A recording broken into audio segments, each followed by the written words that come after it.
ሰላም አለይኩም ወራህመቱላሂ ወበረካቱ። እንዴት ናችሁልኝ? ክርስቲያን ወገኖቼስ እንዴት ናችሁ? ባላችሁበት ፈጣሪ አላህ ይጠብቃችሁ። ዛሬ በምን ጉዳይ መጣው መሰላችሁ? ያው እኔ አስተማሪ ነው ብዬ እኔን ስላስተማረኝ ምናልባት እናንተም ትማሩበታላችሁ ብዬ ስለገመትኩኝ ነው። ምንድነው እውነተኛ ታሪክ ነው። እኔ በግሌ የደረስኩበት ነገር ነው። እውነትም ነው ማለቴ ምንም አይነት ውሸት የተቀላቀለበት ኦልሬዲ የተጨመረበትም ነገር የለም። እና ምን ሆነ መሰላችሁ? ሁለት ጓደኛሞች ተስፋ እንዳንቆርጥ ያለንበትን መንገድ አጥብቀን እንድንይዝ ይጠቅመናል በሚል ነው ይሄን ነገር የምነግራችሁ። እና ወደ ጉዳይ ሳልፍ ሁለት ጓደኛሞች ነበሩና አንደኛዋ በጣም ፋሚሊ ብዙ ነበሩና ተቸግረው ነው የሚኖሩት እና ቤተሰቤን እንዴት ነው መርዳት የምችለው ብላ አሰበች። ታላቅ የመጀመሪያ ልጅ ናትና ከዛ ስታስብ ፋሚሊዋ ያው ሰራተኛ ነበረ፣ ይሰራሉ። ግን ያው ቢሰሩም ያለውን ነገር ማሟላት አልቻሉም፣ ለልጆቹ የሚገባቸውን ነገር ማለት ነው። እና በምንድን ነው ማገዝ የምችለው ቤተሰቤን ብላ ስታስብ የሆነች ጓደኛ አለቻት። ያቺ ጓደኛዋ ትሄዳለች እና ስትመጣ ምግብ ይዛ ታያታለች። ከየት ነው የምታመጣው? እኔም እኮ ኦልሬዲ ተርበዋል የሷ ቤተሰቦች እና እነዚህን ቤተሰቦቼን እህቶቼን እንዴት ነው መመገብ የምችለው? እቺ ልጅስ ከየት ነው የምታመጣው? አንድ ቀን አብረን እንሄድ እባክሽ ትላታለች። ግን ለማንም አትናገሪ ነገር ነው መሰለኝ። አብራት ሄደች። ከዛ ስትሄድ እቺ ልጅ ስትሄድ ያኔ የተራረፈ ምግብ የሚያስቀምጡላት ሰዎች ነበሩ እና እሱን ሲሰጧት ነው ይዛ የምትመጣው። ይችኛዋ ደግሞ ኖ እኔማ በእንደዚህ አይደለም፣ እሺ ለማንኛውም እሷ ስትቀበል እንዲህ ነው እንደ ይዘሽ የምትመጪው? አዎ እሺ፣ እኔ ደግሞ የሆነ ያሰብኩት ነገር አለ ብላ የሆነ ቤት አንኳኳለች። ከፈቱልኝ።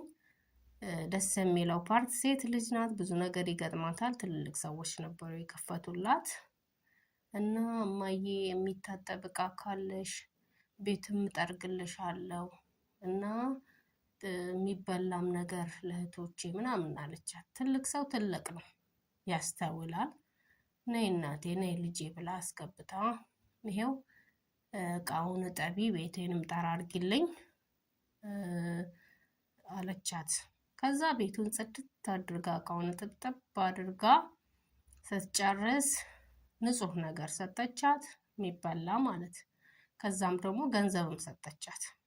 ያው ስራ ንጹህ ስለነበር ልጄ ከተመቸሽ ነይና ሌላም ቀን አዝጅልኝ፣ በዚሁ መሰረት እኔና አንቺ እንደ ቤተሰብ እንትን እንላለን። በአንድ ቀን ነው እንግዲህ ይታያችሁ።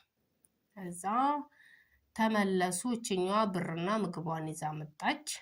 ከዛ ምን ሆነ ቋሚ በቃ እንደዛ ቤተሰቧን መርዳት ጀመረች ይችኛዋ ደግሞ የተሰጣትን ብቻ ይዛ መምጣት ጀመረች። ብርም ይዛ ትመጣለች ያችኛዋ።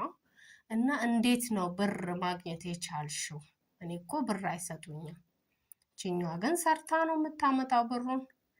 ከዛ የዚችኛዋ እናት ስትሰማ እንዴት አስከተልሻት? እንዴት የስራሽን ባህሪ ታሳያታለሽ? ያው የኢትዮጵያዊ አንዳንዴ ይሄ ምቀኝነት ምናምን የምንለው ነገር አለ አይደል? እንደዛ አለቻት። ሁለተኛ አስከተለሻት እንዳትሄጂ ተባለች። ኦልሬዲ አንዴ መንገዱን አሳይታታለች። እችኛዋ ደግሞ በራሷ መንገድ መጓዝ ጀመረች እና ብዙ በቃ ቤተሰቦቿን መርዳት ጀመረች በራሷ ኃይል። ማለቴ ጉልበቷን አውጥታ ነው እንትን የምትለው። ያቺና እችኛዋ ልጅ አሁን ላይ የት ነው ያሉት ለሚለው ደግሞ እችኛዋ አንደኛዋ እዛው ነው ያለችው። የራሷ ቤተሰብ ፋሚሊ ላይ ነው የምትኖረው። እናትና አባትና አንድ ወንድም ነው ያላት። ሁለቱ አርፈው ወንድም አላት። አብራ እየኖረች ነው አሁን ላይ። እችኛዋስ ካላችሁኝ የራሷ ህይወት የራሷ ትዳር አላት፣ ልጆች አላት እና ፍጻሜው ደስ ይላል። ከዚህ ምንድነው የተማርነው? ጥረት ብናደርግ ከሰው አንፈልግ፣ የራሳችንን ጥረት እንጨምርበት። አሁን ደግሞ እዚህ ያለነው አረብ ሀገር ላይ ያለነው ጥረት ላይ ነን፣ እየሞከርን ነው። እውነት ነው።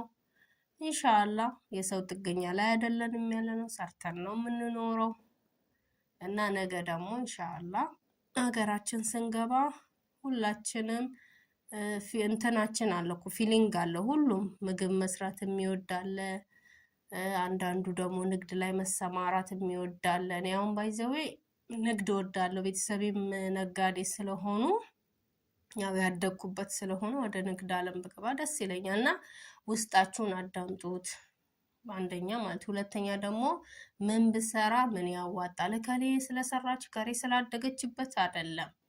ንግድ ምን ይፈልጋል? እዛ አካባቢ እናንተ ሄዳችሁ የምትከፍቱት ነገር ተፈላጊ ነው ወይ? ይሄድልኛል ወይ? ተቀባይነት ያገኛል ወይ? ይህንን ጥናት አድርጋችሁ ብሬ ደግሞ ያሰራኛል፣ ይህንንም ከግምት አስገብታችሁ ነው ልላችሁ ነው። እንግዲህ እንደተማራችሁበት ተስፋ አድርጋለሁ።